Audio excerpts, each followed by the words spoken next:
Gracias, Estela, y muchísimas gracias a Cordiep y a las organizaciones asociadas por esta amabilísima invitación que me hicieron. La idea mía esta mañana es de hablar con ustedes acerca de una investigación que hicimos en la Escuela de Educación de UADE. Hablarlo desde el punto de vista de una charla entre colegas, porque yo sé que todos ustedes son lo que llamamos en inglés los practitioners, las personas que realmente están en la trinchera, trabajando con los chicos, enfrentando los desafíos diferentes que tienen que ver con comunicarse con adolescentes y en este momento con la mediación de la tecnología. Yo voy a usar una presentación como guía y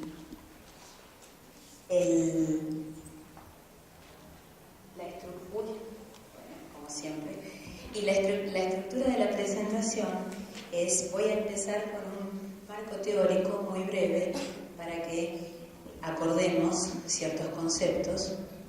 En segundo lugar, les voy a comentar los resultados que tuvimos en dos casos que analizamos, dos casos de escuelas en Buenos Aires, escuelas privadas.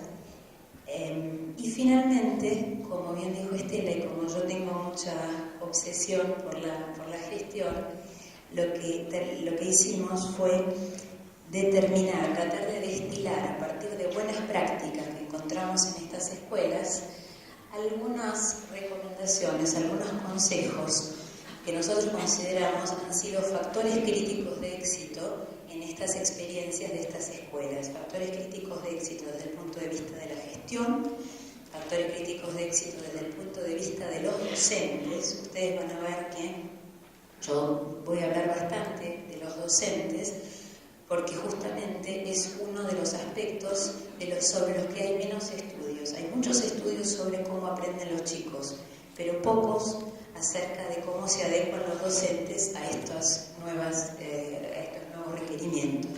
Finalmente también vamos a hablar de cómo impacta esto en los alumnos y en los padres y luego preguntas o lo que ustedes deseen. Entonces, esta presentación, para los que no estén familiarizados, es un Prezi. ¿Quiénes lo usan? Bueno, ya hay varios. Y me parece que por la estructura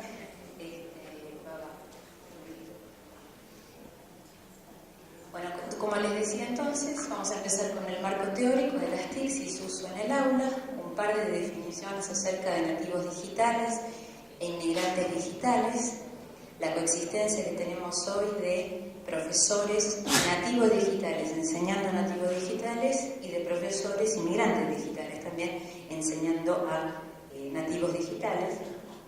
Finalmente entonces el estudio de los casos concretos donde lo que a nosotros nos interesó hacia grandes rasgos fue, en primer lugar, ver cuál había sido la infraestructura que los colegios pusieron a disposición de su comunidad educativa, empezando por los docentes y por los alumnos.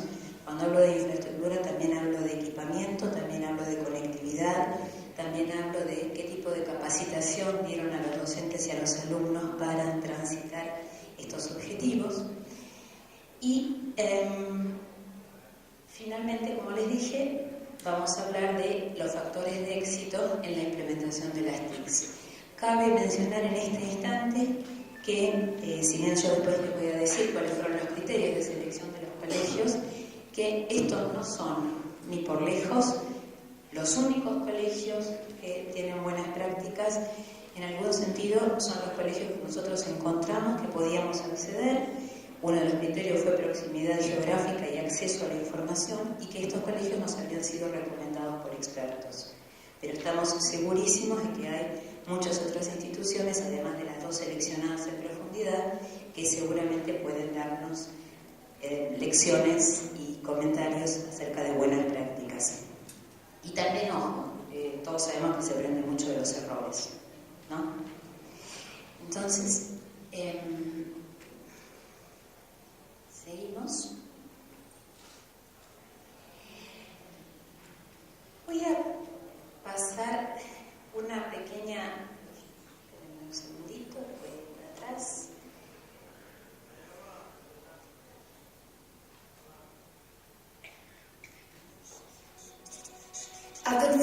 something? We have so many cool gadgets nowadays. iPads and laptops and smart mobile phones. So how come we can hardly ever use them in school? Who decides that we, the people who are supposed to learn, can't even use the tools we're most comfortable with? Use of these gadgets is abbreviated to ICT, Information and Communication Technology. In fact, many people believe that children learn much better by using ICT, but many local authorities struggle to provide their students with this. The problem is not the actual hardware, the schools are full of it. The problem is how to use ICT smartly to improve learning. But why is better learning important? Well, we just like to think they are the best. However, the truth is that even though Norway's been... Fíjense que algunos de los problemas de los que nosotros escuchamos hablar acá, deserción escolar, no tan buenos resultados de PISA, financiamiento, comprometer a los docentes, me parece que son bastante comunes, entonces creo que podría ser un buen disparador. Bueno, entonces, ¿qué son las TICs? Bueno, las TICs son las tecnologías de la información y de la comunicación. Y lo importante, la razón por la cual estamos hablando de esto nosotros, es porque impactan en los procesos de enseñanza-aprendizaje. Y aquí tienen ustedes, ¿se ve de lejos o lo quieren que lo aumente? ¿Lo aumento? Bueno, poquito. Esta es una de las temas del precio.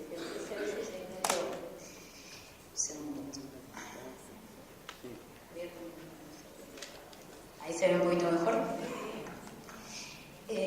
Bueno, ¿y qué entendemos con las TICs? O sea, cuando lo bajamos a tierra.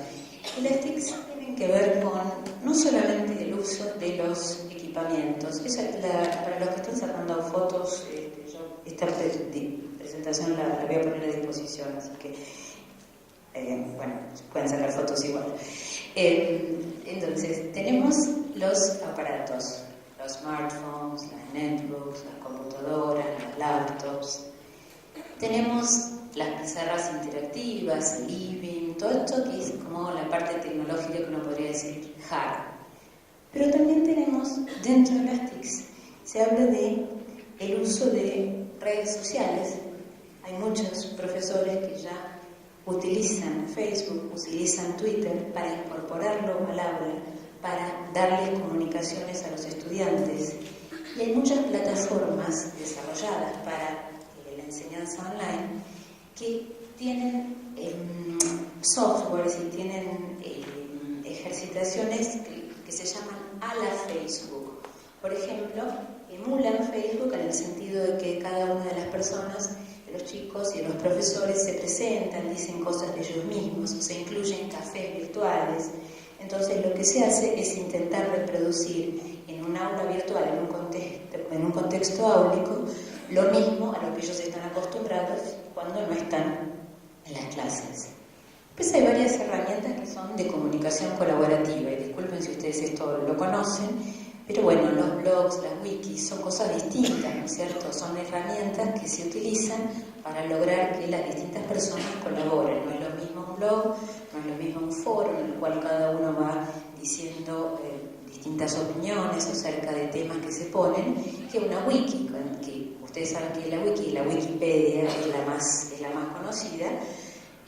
Uno cuando va a intervenir en una wiki tiene la obligación de leer lo que escribió el otro y comentar y agregar, pero sobre el conocimiento anterior. Entonces eso sí es una forma de construcción de conocimiento colectivo, que es distinto, ¿sí? Requiere reconocer al otro y participar en la producción del otro, ¿sí? Los ebooks, en Argentina tenemos muchos ya, pero que no es meramente subir un PDF, ¿sí?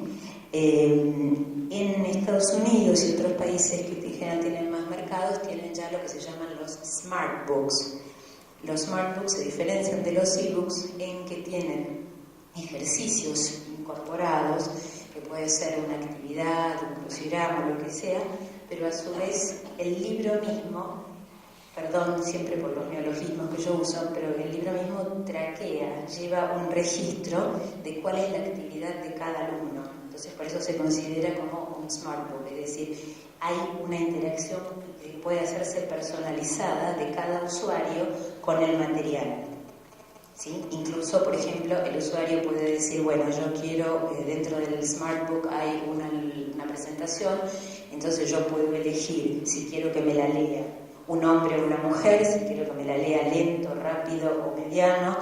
O sea, hay muchísima posibilidad de customizar, de hacer que el material pueda ser a la medida de mis necesidades de conocimiento. Y por supuesto están los videos explicativos, los podcasts, los juegos didácticos.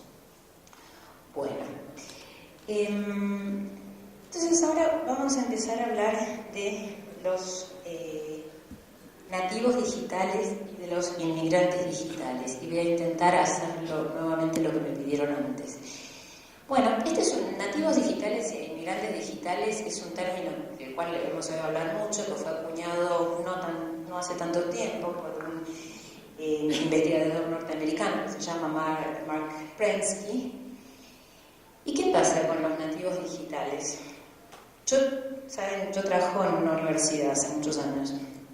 Cuando recibimos a los chicos de 17, 18, 19 años, hay estudios que dicen que en ese momento un chico ya va a haber leído 5.000 horas, va a haber jugado videojuegos 10.000 horas y va a haber visto televisión 20.000. Un poco distinto de, por lo menos cuando, supongo que fue el perfil de cuando por lo menos yo ingresé al colegio. 5.000 de lectura, 10.000 de videojuegos, 20.000 de televisión. Con ese bagaje vienen los chicos. Y dicho en castellano básico, es lo que hay. Con ellos tenemos que jugar, colaborar, tratar de enseñarles, tratar de comprometerlos, tratar de crear. Entonces estas son personas que, como intenta mostrar esa cuna, es una cuna con un iPad y con jueguitos computacionales, nacieron en general después de 1980, ¿sí? Muy acostumbrados al celular, a la computadora, al iPad mini, a la netbook, a que en su casa ya haya wifi, ¿sí? ¿Cuántas casas hoy ya? ¿Cuánta gente hay? Tantos equipos hay. Son los que se habla de que trabajan generación X, generación Y, generación Z, que trabajan independientemente, que trabajan autónomamente, que están jugando con los amigos, hay 3 o 4 juntos, que están con la tele prendida, están a su vez jugando con la Play, y a su vez uno les habla y te contestan, y a su vez te dicen que están estudiando. Y es así, no quieren ofender, es así, pueden trabajar así. Se sienten muy cómodos en todo lo que es formato virtual. Son capaces de estar viendo un lindísimo paisaje, por ejemplo acá en San Juan, y uno les dice, bueno, pero ¿por qué no mirás un poco el paisaje? Pero mamá, si yo lo puedo ver eso en el iPad. Literal, no es inventado. Bueno, lo concreto es que hay otro procesamiento de la información, hay una valorización importante de la imagen, hay una valorización importante del sonido. Entonces, si uno quiere comunicarse con gente que piensa y que está estructurada por cómo fue formada de otra manera, bueno, pienso yo, tiene que adecuarse.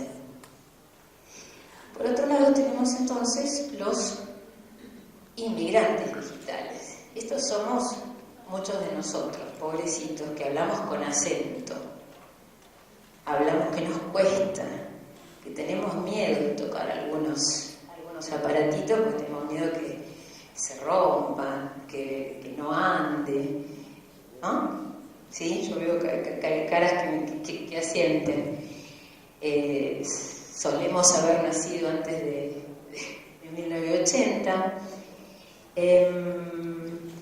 Y bueno, en fin, tenemos otros patrones de aprendizaje. Tenemos, por ejemplo, tiene mucho que ver también con la formación, según dicen algunos estudiosos del tema, que es como que nosotros necesitamos primero leer el manual o ver la teoría. Los chicos se acercan a la tecnología intuitivamente y no tienen ningún miedo de romperla. ¿Correcto? Entonces, a mí me gustan las ilustraciones, un segundito. A ver acá. ¿No puedo saber su contraseña? No. ¿Por qué? Porque si no, me la pueden hackear y me pueden robar los años. Es una máquina que puedes cliquear y si querés cliquear alguna cosa... La capacitación en el uso pedagógico de las TICs, por lo que hemos registrado, no ha formado parte de la educación formal de quienes quieren ser profesores. Entonces ahí tenemos una oportunidad de mejora, ayudarlos a la utilización pedagógica de las TICs. Y esto es en común para los dos. O sea, el nativo digital se siente más cómodo, pero tampoco recibió la formación para ello. Entonces, el reto es justamente cómo enseñar efectivamente a alumnos nativos digitales con las TICs.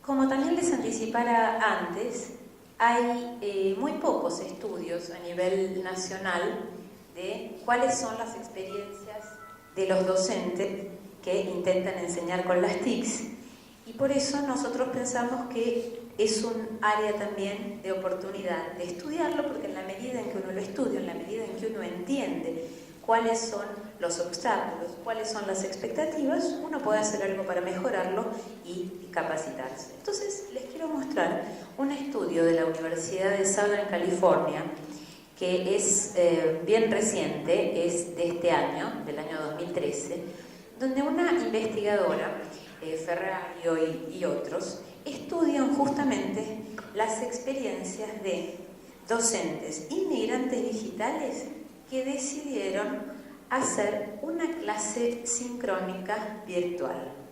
Nuevamente, disculpa si les digo cosas que ustedes conocen bien, pero recuerden que todo lo que es educación a distancia tiene instancias que son sincrónicas, o sea, como ahora, esto es una instancia sincrónica, en este momento estamos todos juntos aquí, y esto puede darse tanto en lo presencial como en lo virtual.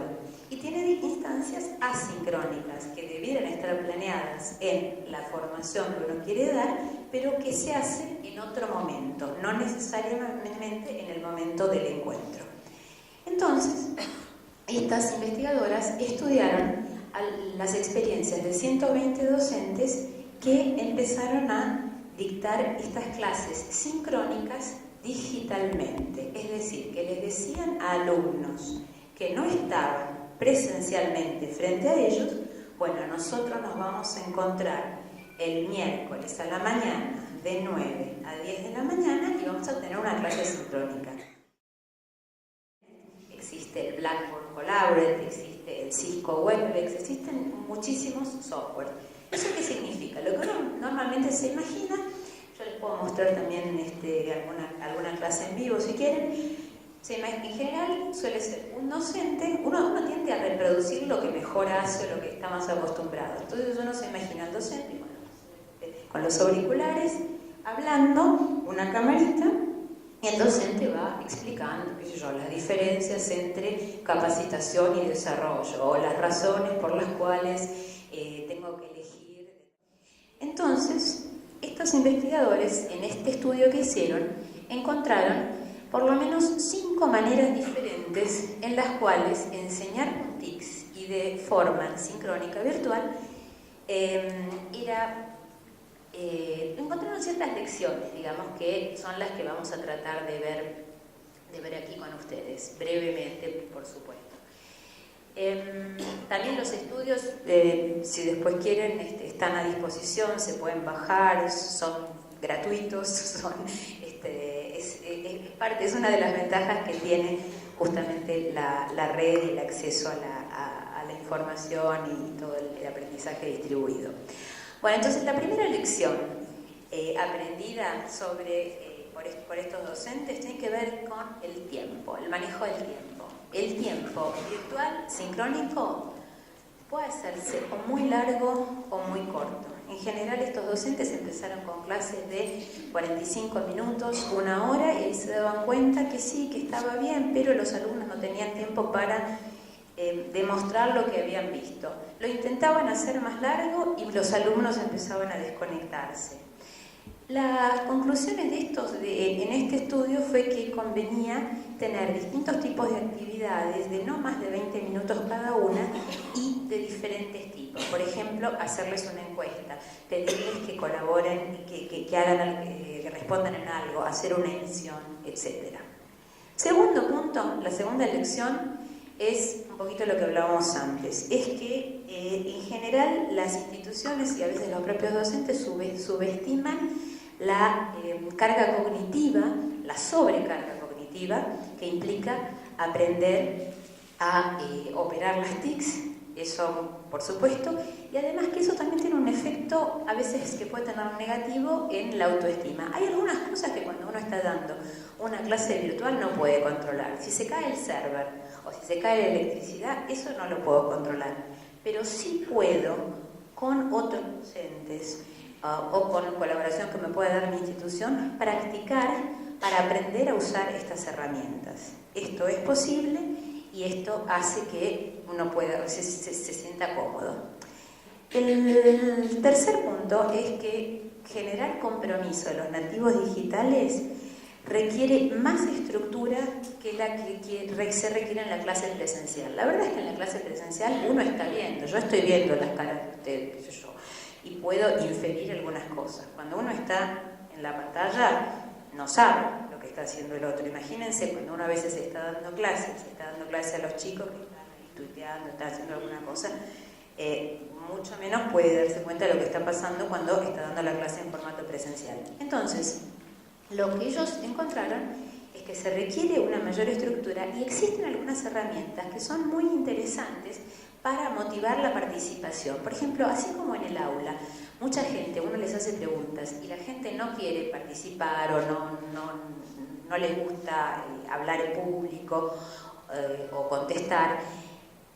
Y estas herramientas, como por ejemplo las encuestas, lo que permiten es que yo, por ejemplo, pregunto, bueno, por seguir el ejemplo, ¿la capacitación es una inversión o es un gasto?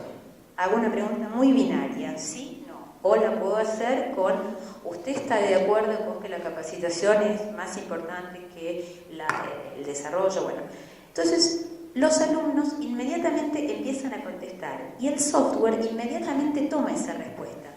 Entonces yo tengo los resultados. Entonces lo que se ha probado es que cuando uno está viendo, la opinión general de la clase es tal o cual, se animan mucho más a participar. Entonces es una herramienta que permite hacer participar a los alumnos, conocer las opiniones sobre diversos temas y es un disparador muy interesante para la participación.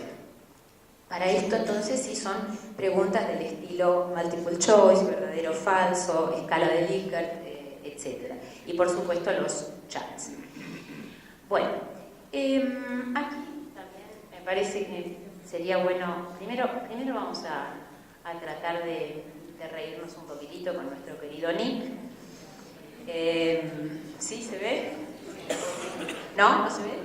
Lo agrando un poquitito. Bueno, lo lindo es que es esto, pero acá tenemos a la pobre docente que para que le dé bolilla hacen un símil televisión.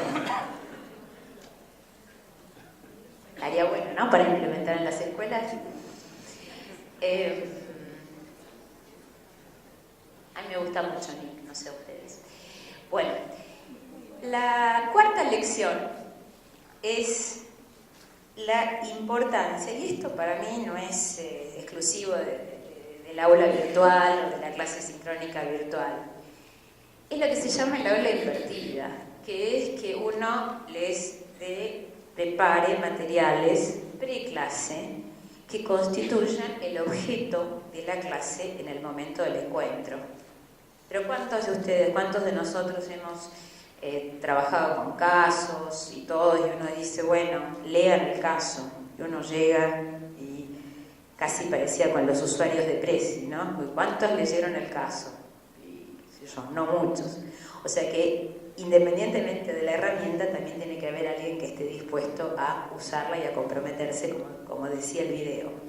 Pero el concepto importante es que para una clase de este tipo tiene que haber mucho trabajo previo y hay mucha oportunidad de comprometer al alumno mediante trabajo previo. La otra, esto casi sería contra un mito que se suele tener, que el docente en el aula virtual no conoce al alumno. Casi diría que es al revés. Si el docente se dedica, existen múltiples oportunidades mediante actividades individuales, actividades grupales, la observación de las participaciones en los foros y en otras herramientas que permiten un acabado conocimiento de los alumnos. Pero nuevamente también es lo que uno pone, y como les comentaba antes, existen estas llamadas herramientas a la Facebook.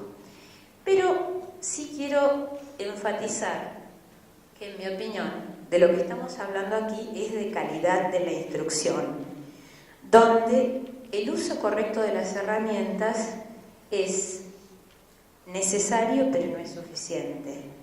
Un uso correcto de las herramientas no suple un conocimiento acabado de la disciplina o de la materia, y no suple un también entender al que aprende.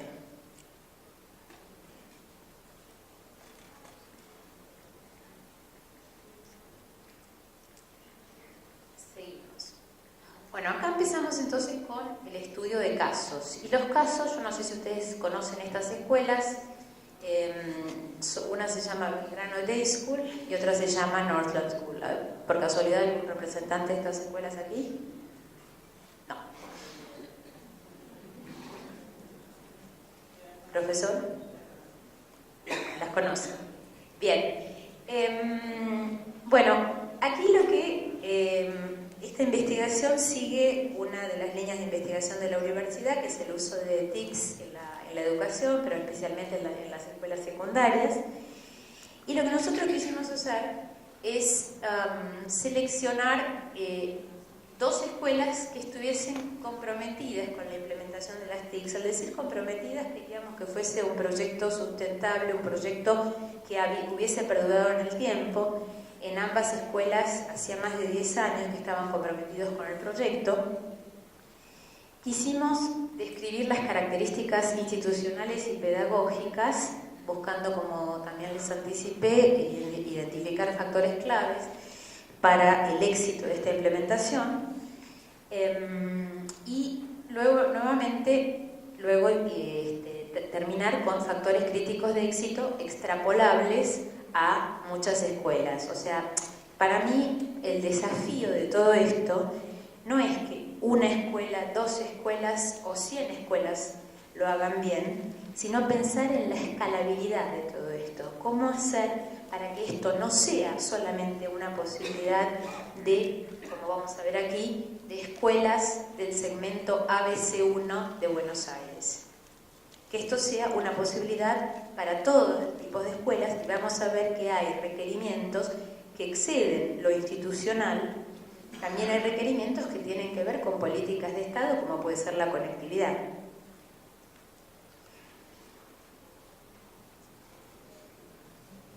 Entonces, esto sí que quedó chiquitito.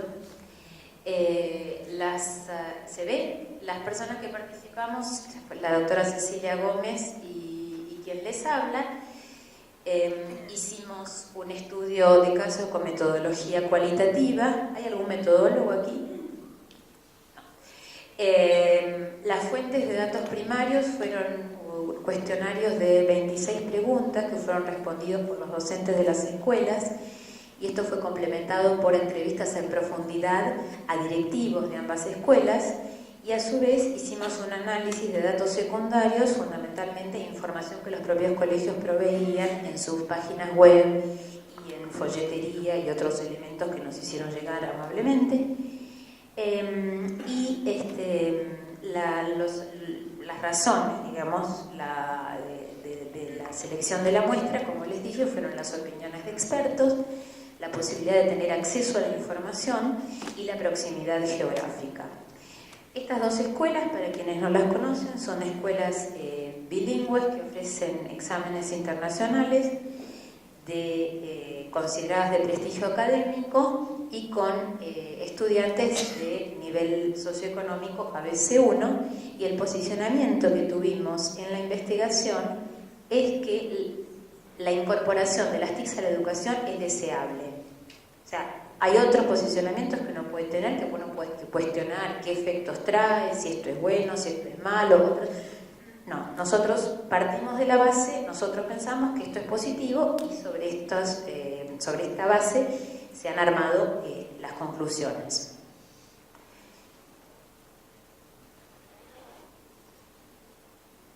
Las preguntas de la investigación, entonces, intentaban, en primer lugar, identificar la capacidad tecnológica y de infraestructura que tenían los campus.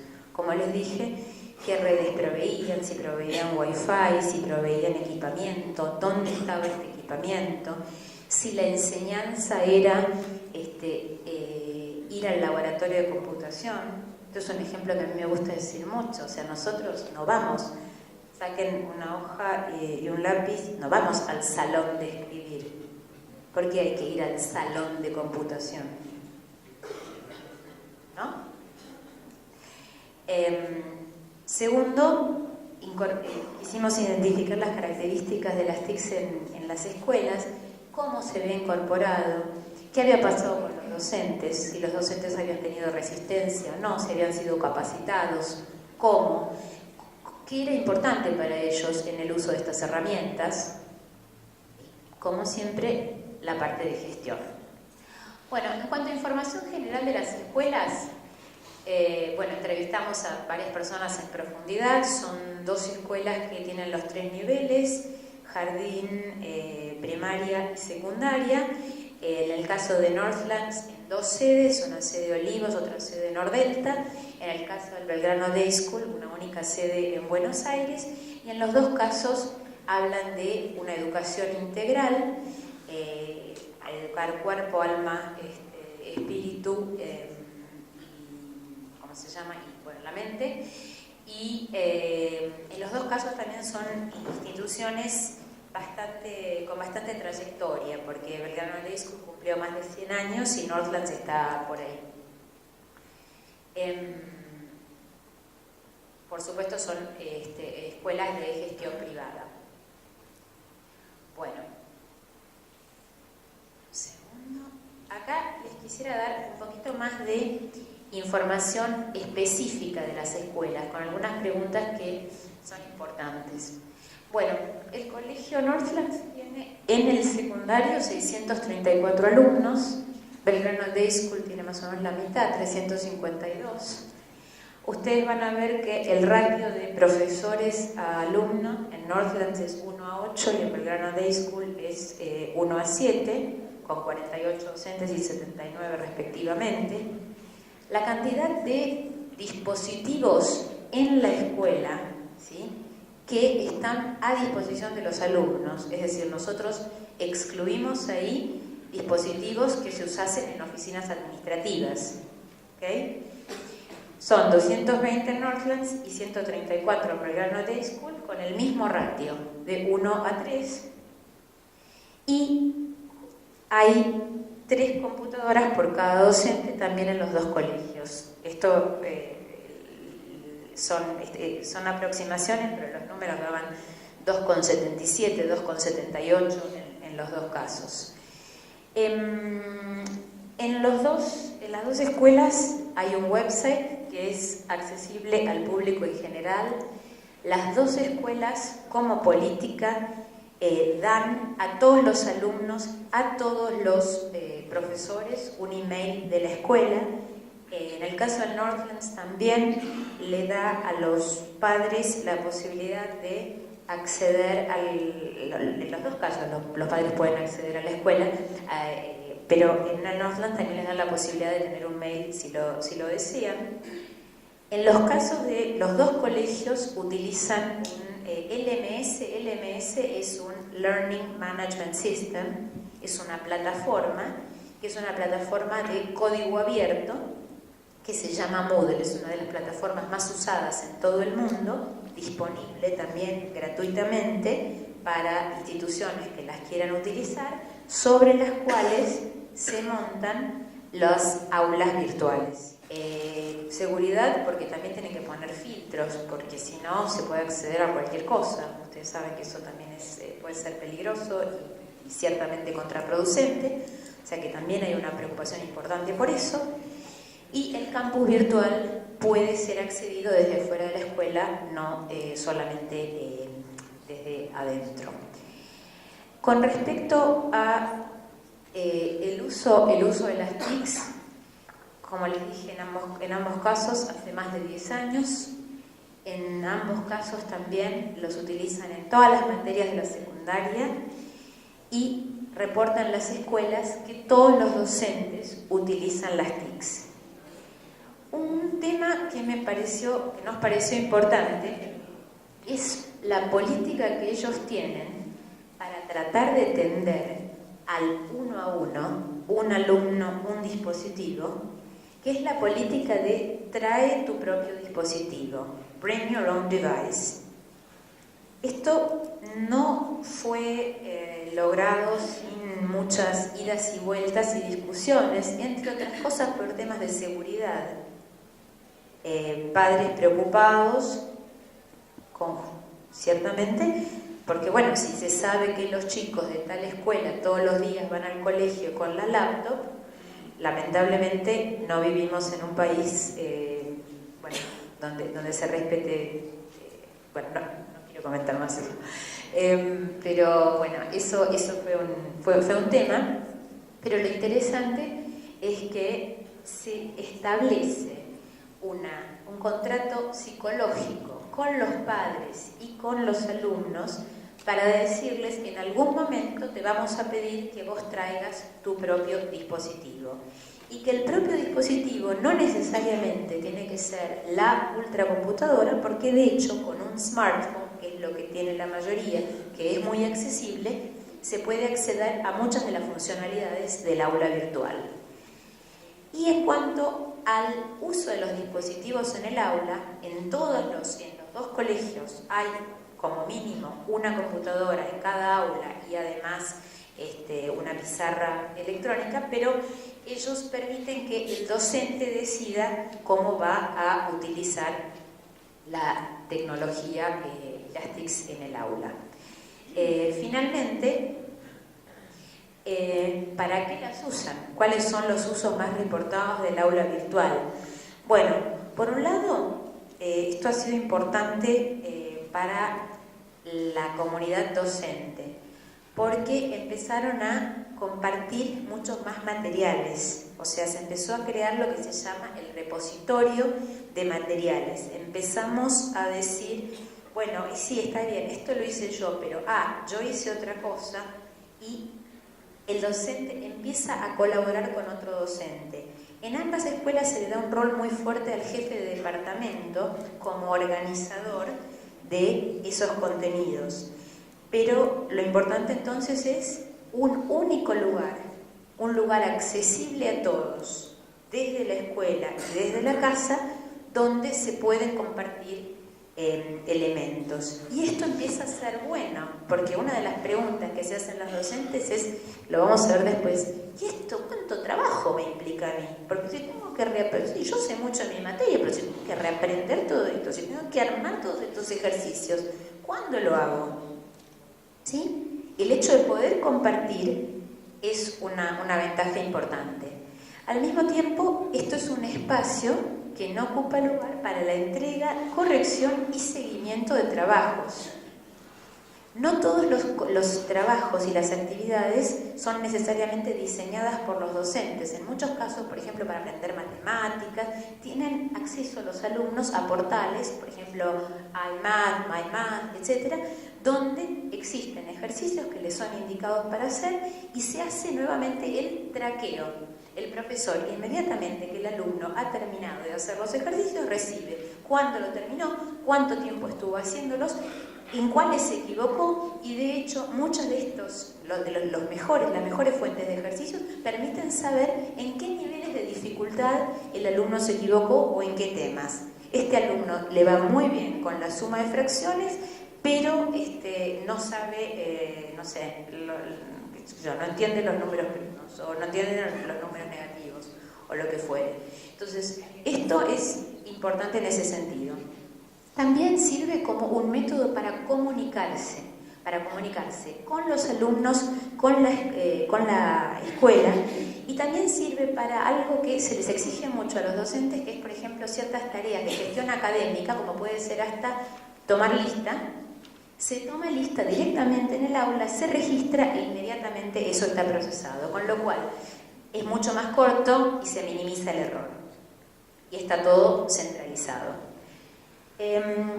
Por último, un tema que a nosotros también nos parece muy importante es qué pasa, por qué habrían de usar los docentes las TICs. Después vamos a ir al tema de las percepciones, las resistencias, etc.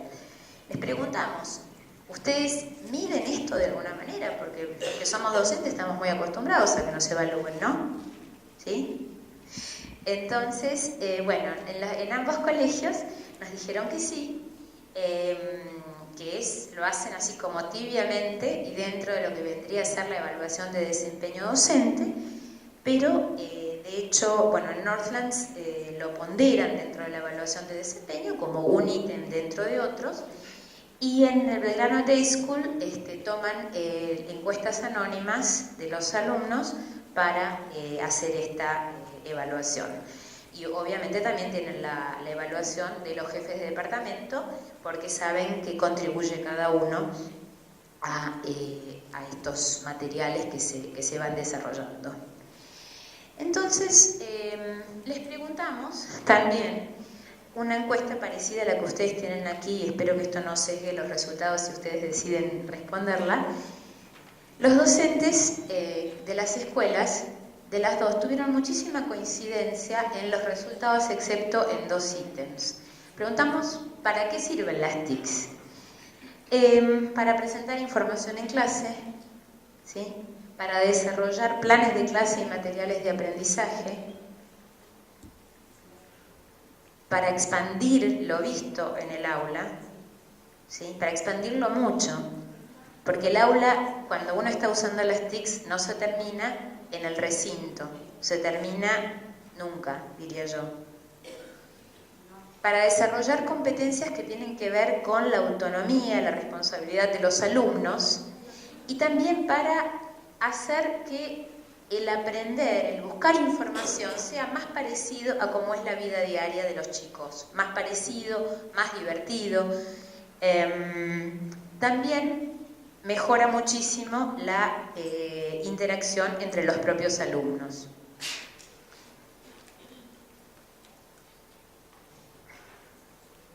Entonces, ¿cómo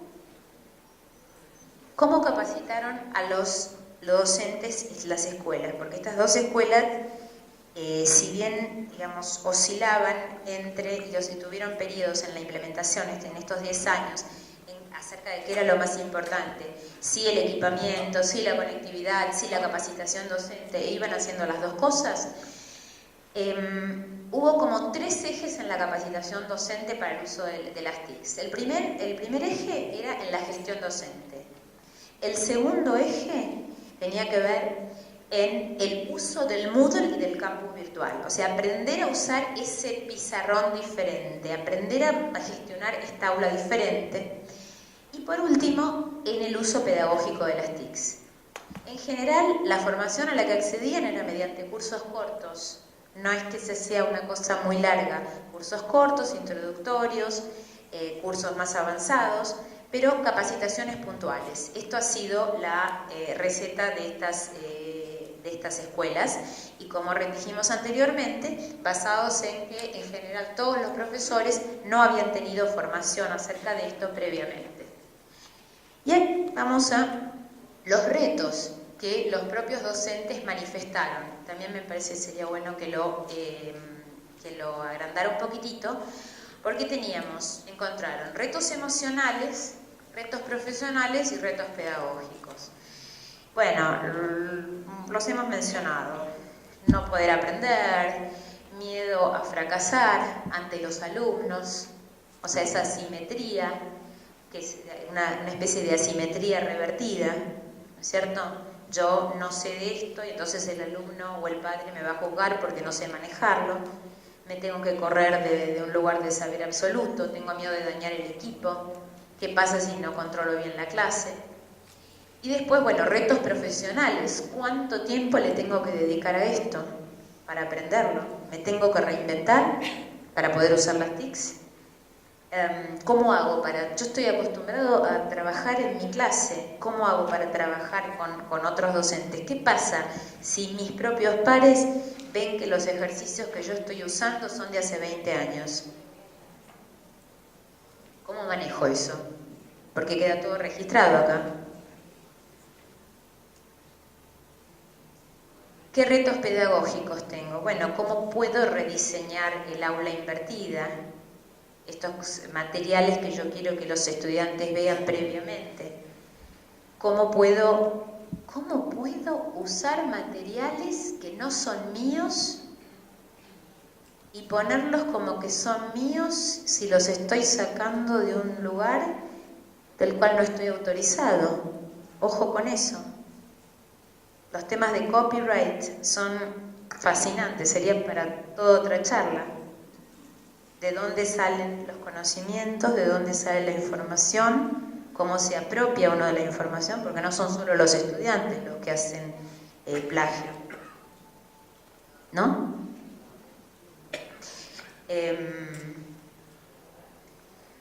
O sea, el tema de la elaboración de los materiales pedagógicos es realmente importante. Entonces, para ir cerrando, vamos a ir a las conclusiones. Como les dije, relacionados con la gestión, relacionados con los docentes y relacionados con los padres y con los alumnos. Empecemos entonces con los factores relacionados con la gestión institucional. Para que un proyecto, en mi opinión cualquiera, uno quiera que realmente funcione, tiene que tener el compromiso de las autoridades máximas de la escuela. Si no lo tiene, es muy difícil que realmente sea abarcativo, que le llegue a todos los usuarios a los que uno quiere que le llegue. Entonces, compromiso institucional, perdurable y proactivo de las máximas autoridades. No puede ser un estertor, tiene que ser un continuo en el tiempo, tiene que haber inversión. Puede ser que un año pueda poner un poco más o pueda poner un poco menos, pero para que esto avance es un continuo. La educación es un continuo y ustedes lo saben. Tiene que haber, es muy útil, esto lo dijeron ambas escuelas, presencia de líderes, que lo llaman los champions, que pueden ser profesores que abrazan esta tecnología, que abrazan este proyecto y se ponen como, mira, yo hice esto. Entonces otro ve que el compañero, que su par puede, y eso es muy importante, porque también ayuda. Saber que el otro puede, bueno, yo tal vez también puedo, tal vez esto no es tan difícil como yo me imaginaba. Entonces, tener líderes que dirijan este proyecto. Tercer punto, muy importante tener una fuerte inversión inicial, pero continua, en todo lo que hace a la tecnología. Cuarto punto, conectividad al alcance de la mano. Conectividad al alcance de la mano. No tengo que, para conectarme, ir a enchufar la computadora. No tengo que ir al aula de computación. Tengo que tener la posibilidad de estar conectado todo el tiempo, porque así es como vivimos. Entonces el colegio tiene que facilitar la conectividad al alcance de la mano, y para eso hay varias cosas: la infraestructura, el equipamiento, la plataforma, el software. exigir, si el colegio comunica con los padres mediante la página web, mediante email o como sea, los padres se van a acostumbrar a comunicarse así también. O sea, es un ida y vuelta, es un ir creando hábitos. El rol del Departamento de Tecnología e Informática, muy importante, que pasa de ser un mero proveedor a ser alguien que colabora transversalmente con todos los departamentos académicos y está al servicio de ellos. Comprender el rol clave que tienen los docentes para el buen uso de las TICs. Está en los docentes implementarlas. Ellos están al frente de las aulas. Si el docente no es valorado en este sentido, probablemente no va a funcionar. Y a su vez, tener confianza en que los docentes van a poder determinar cuáles son las mejores herramientas para utilizar en este sentido. Los siguientes factores de éxito relacionados con la gestión es que estas escuelas hablaron justamente de tratar de terminar con la dicotomía de los nativos digitales versus los inmigrantes digitales. Cada uno tiene aportes importantes para hacer a esta interacción que queremos que ocurra mágicamente en el aula. Tal vez debería comentarles, me olvidé de hacerlo en el momento, que hubo un episodio, y a mí me sorprendió mucho, que las dos escuelas me contaron lo mismo. ¿Se acuerdan cuando, creo que fue 2009, que hubo la influencia de la gripe A, que hubo no me acuerdo, H1, ¿cómo era que se llamaba? Bueno, la gripe A. Y en los dos casos fue el disparador para que las TICs cobraran mucha importancia, porque los dos colegios tuvieron que cerrar. Entonces, eso fue para ellos una oportunidad, crisis que presenta una oportunidad, porque en los dos casos estuvieron cerrados más de un mes y medio, y bueno, y se pudieron manejar gracias al campus virtual. Entonces, fue una situación que los ayudó. Ellos, en ambos casos, varios docentes mencionaron eso y me parece importante recordarlo. Políticas. La política institucional tiene que fomentar el uso de las TICs. Bueno, esto es fácil decirlo, pero ¿cuáles son las prácticas? Bueno, por un lado, las escuelas a los docentes con mayor dedicación y desempeño les daban dispositivos de la escuela en préstamo, para el que no tenía o el que lo solicitaba. Entonces es ayudar a que puedan tener el equipamiento. La política del bring your own device, o sea, trae tu propio dispositivo al aula, y ahora, desde que los chicos empiezan a inscribirse en el colegio, las oficinas de admisiones de estos colegios ya les dicen a los padres: ustedes sepan que nosotros tenemos como política que los chicos traigan su propio dispositivo, o sea que en algún momento se los vamos a pedir. Entonces ya hay como un precontrato que se establece con las familias que eligen estas instituciones. Y el último, para mí crucial, es que esto requiere un proceso de análisis interno permanente para validar que esto sirve y para qué sirve.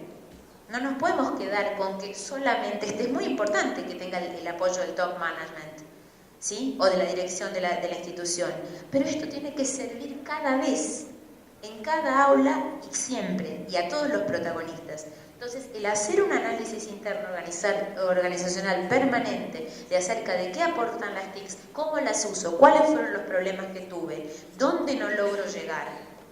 Yo insisto mucho en la importancia del análisis del error, en el análisis también de dónde fallamos, porque de dónde fallamos podemos aprender. O sea, no todo es la historia linda. Yo diría que la clave del éxito pasa por la capacitación docente, porque el profesor se corra del lugar del explicador de contenidos para transformarse en un organizador, en un facilitador, un organizador del aprendizaje potenciado por la tecnología. ¿Sí? Y esto no necesariamente solamente en una clase virtual, Por favor, las TICs se usan en lo presencial. Nosotros estamos usando TICs acá. Esto es uso de TICs.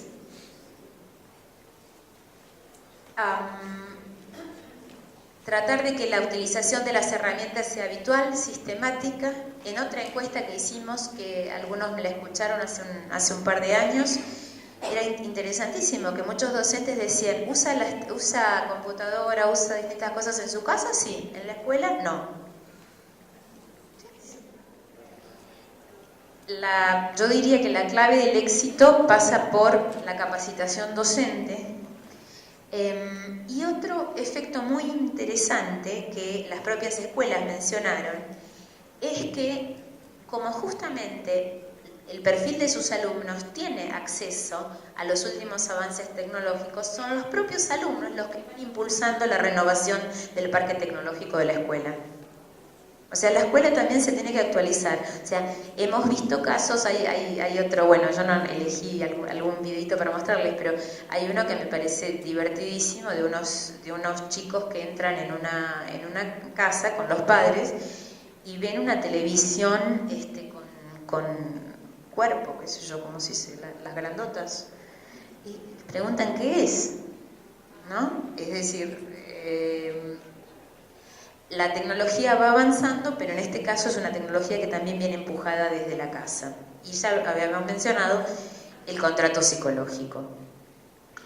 Bueno, para cerrar, 2 reflexiones más, las reflexiones que yo llamo micro y luego reflexiones macro. A nivel micro, bueno, es este tema que se supone que tenemos que colaborar todos y de hecho es lo que se ha dado en estos casos que nosotros vimos de cooperación entre la escuela y el entorno.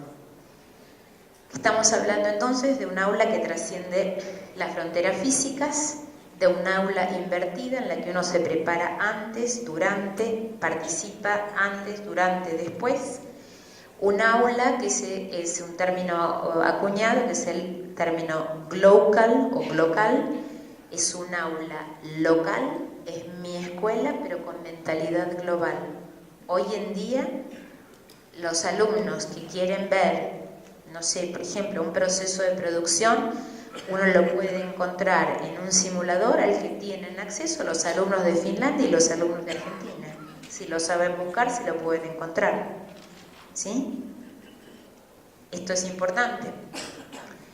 El concepto de que el conocimiento y el aprendizaje están distribuidos, ya no están solamente en un lugar. Están en dispositivos, están en bases de datos, están en otros docentes. Estos colegios han logrado también tener interacciones con comunidades y con colegios de otros países y hacer aulas virtuales en conjunto. ¿Por qué tengo que pensar que si no tengo a determinado experto no lo puedo tener? Sí, lo puedo tener virtualmente y de hecho se están haciendo muchas clases cooperativamente. Eso es lo que muchos dicen que es el secreto de las MOOCs, de los Massive Open Online Courses que están haciendo Harvard y el MIT. Es el acceso gratuito a grandes explicadores. Y todo el mundo puede, bueno, pobre ya se murió Steve Jobs, pero lo podían haber escuchado, por decir a alguien. Entonces, para mí, como reflexión micro, en algún momento alguien postulaba la pregunta, ¿qué hacemos? ¿Digitalizamos la escuela o escolarizamos lo digital? Y yo digo que las dos cosas. Hay que digitalizar la escuela, pero también hay que escolarizar lo digital. Para mí es superador. Y la última, hablé un montón, ¿no? Y la última tiene más que ver con el nivel macro. O sea, nosotros estamos insertos en un país, estamos insertos en un continente. Entonces las TICs, habría que, una manera también de pensarlas es como proyecto país. Si nosotros no tenemos conectividad, hay ciertas cosas que no se pueden bajar, que no se pueden ver, que no se pueden acceder.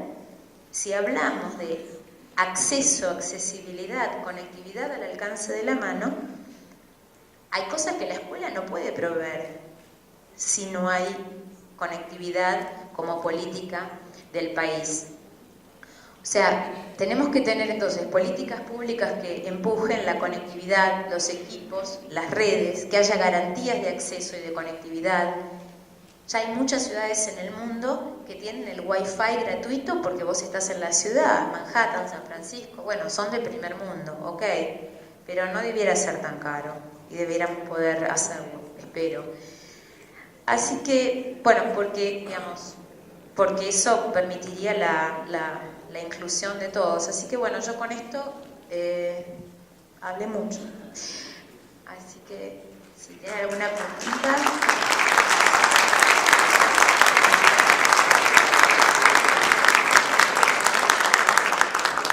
Bueno, queda abierta un espacio a las preguntas, que como yo no soy ni nativo digital, ni inmigrante digital, debo ser un aborigen digital por el año en que nací, porque yo conocí la televisión en blanco y negro, así que estoy totalmente apabullada. Yo si empiezo a hacer preguntas, no sé, se van todos. A lo mejor algún nativo o algún inmigrante digital tiene alguna pregunta inteligente que hacer que yo no puedo. Tengo solo una preocupación. Hablamos de dos escuelas que tienen una cantidad de posibilidades. Hay muchas escuelas que no tienen esa posibilidad, pero como vos dijiste, escolarizar lo digital. Casi todos los chicos tienen un smartphone o un celu, y la escuela a lo mejor no tiene las posibilidades económicas o la infraestructura para llegar a estas maravillas que a lo mejor pueden hacer otras escuelas. ¿Tenés alguna solución para esos casos? Y después de eso, ¿alguien quiere hacer alguna pregunta?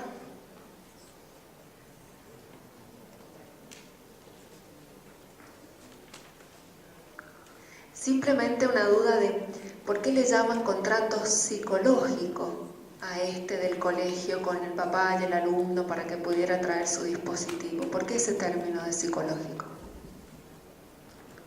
Eso por lo más fácil, porque solucionar ese problema se le llama contrato psicológico. Yo estoy usando los términos que ellos mismos usaron cuando en las entrevistas en profundidad, porque simplemente lo que querían decir es: nosotros no podemos poner por escrito y decirle, si usted va a mandar a su hijo acá, se compromete a que a partir de tal año le va a comprar una computadora, que ellos no están listos como para hacer eso. Lo que están haciendo, y esto tiene un par de años nomás, es diciéndole a los padres, bueno, fíjense que está funcionando muy bien, que a partir de 10º año, ya es el tercer año de secundario, ya todos los chicos están usando las computadoras en la clase, y esto lo estamos bajando. Nosotros tenemos carritos, ellos tienen digamos carritos que van circulando también por las aulas para que todos los alumnos tengan para dar la clase. Entonces, bueno, básicamente es eso, es que no lo quieren todavía formalizar diciendo vos no podés estudiar acá si no tenés un dispositivo, pero lo están empezando a decir. ¿Es eso, sí?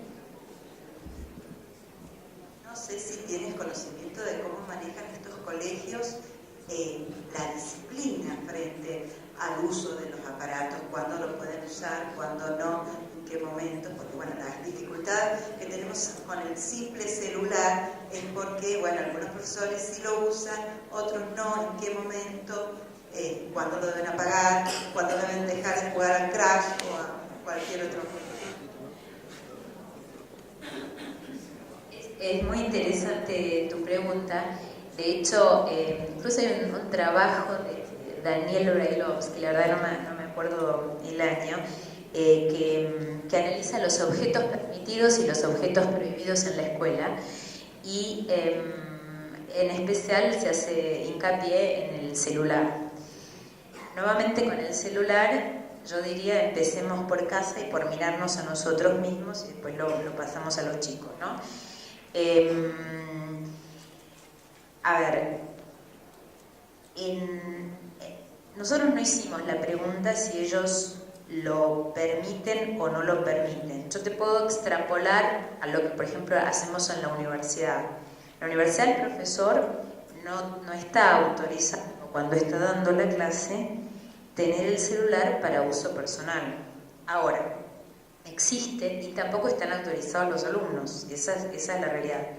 Ahora, existen experiencias que ya están habiendo, por lo menos yo he escuchado, bueno, en la Universidad de Michigan, y no conozco acá, donde se incorpora el celular específicamente, por ejemplo, diciendo, a ver, queremos que den respuestas sintéticas a determinadas preguntas. El tweet, vos sabés que tiene que tener 140 caracteres, ahora lo bajaron un poquito, pero son 140 caracteres. Entonces es tomar esto que todos tenemos y que los chicos tienen y ayudarlos a usarlo en el sentido de la clase, es decir, traerlo, o sea, en lugar de decir esto está prohibido, es decirlo, acá lo tenés, usalo, pero usalo para la clase. De todas maneras, también existen situaciones en las cuales uno también tiene, a mí me parece, que decir, ¿sabes qué? Este no es el momento para usar estos aparatos. Si no quieres estar en la clase, andate, si el colegio lo permite, o si no, bueno, la verdad no tengo la respuesta. Sí, perdón. ¿No hay otros micrófonos así la gente? ¿No?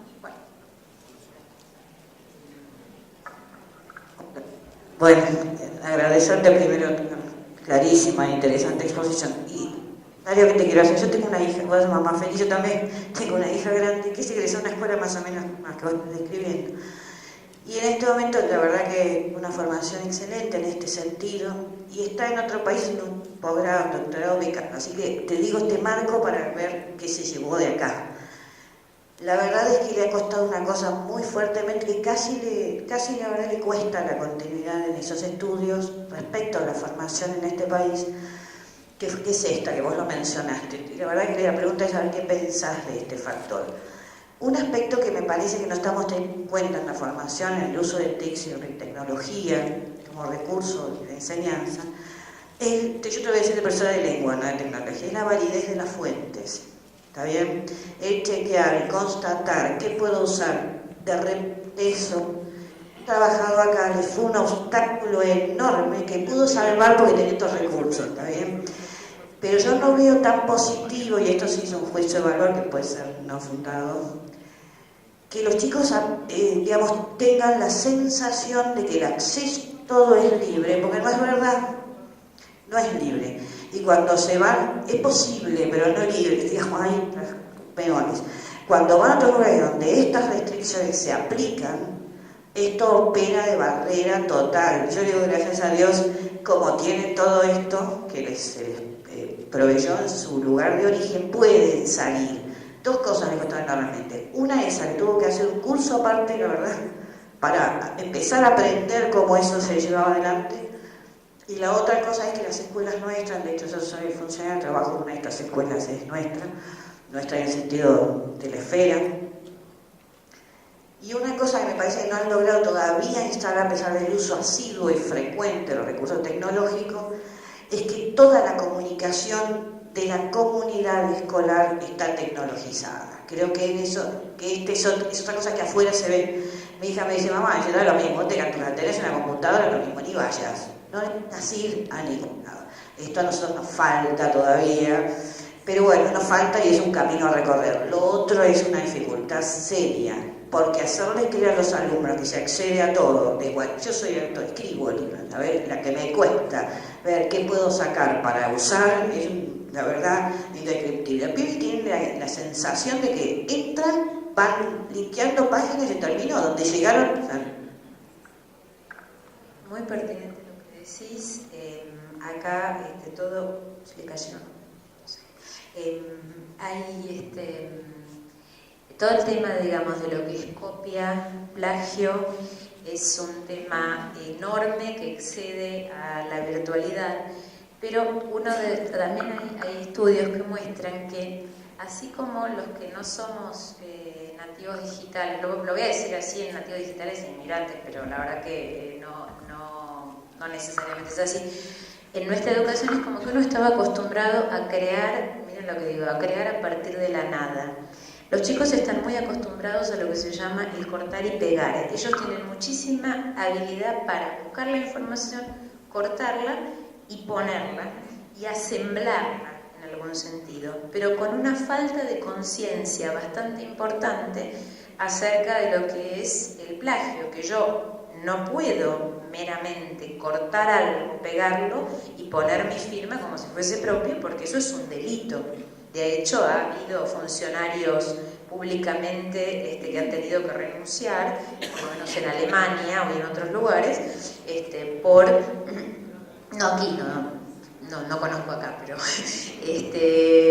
que han tenido que renunciar porque han descubierto que su tesis en realidad contenía partes robadas de otros autores. Y existe otro término que la verdad que ahora no me acuerdo el nombre, que fue acuñado en Australia, que es, ya me voy a acordar, que es cuando uno permite que el otro se copie, porque ese es otro de los problemas que se dan, que al tener los chicos, por un lado, esta cosa de pertenecer a un grupo, entonces uno pertenece a un grupo y en la edad de la adolescencia vos querés ser popular, amigo y qué sé yo, y si no dejas que el otro vea, sos, bueno, no voy a usar el adjetivo. Entonces, tienen que entregar un trabajo, se pasan el mensaje y dicen postealo. Vos lo hiciste, postealo, así yo lo copio, el informe del laboratorio o lo que sea.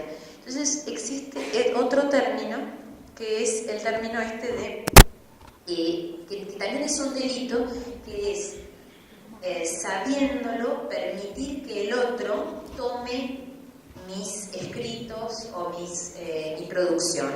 Pero es un tema gravísimo. Después, mirá también Creative Commons, que es una de las respuestas que se están dando a la producción protegida del copyright. Sí. Bueno, primero, por favor, agradecemos a la doctora.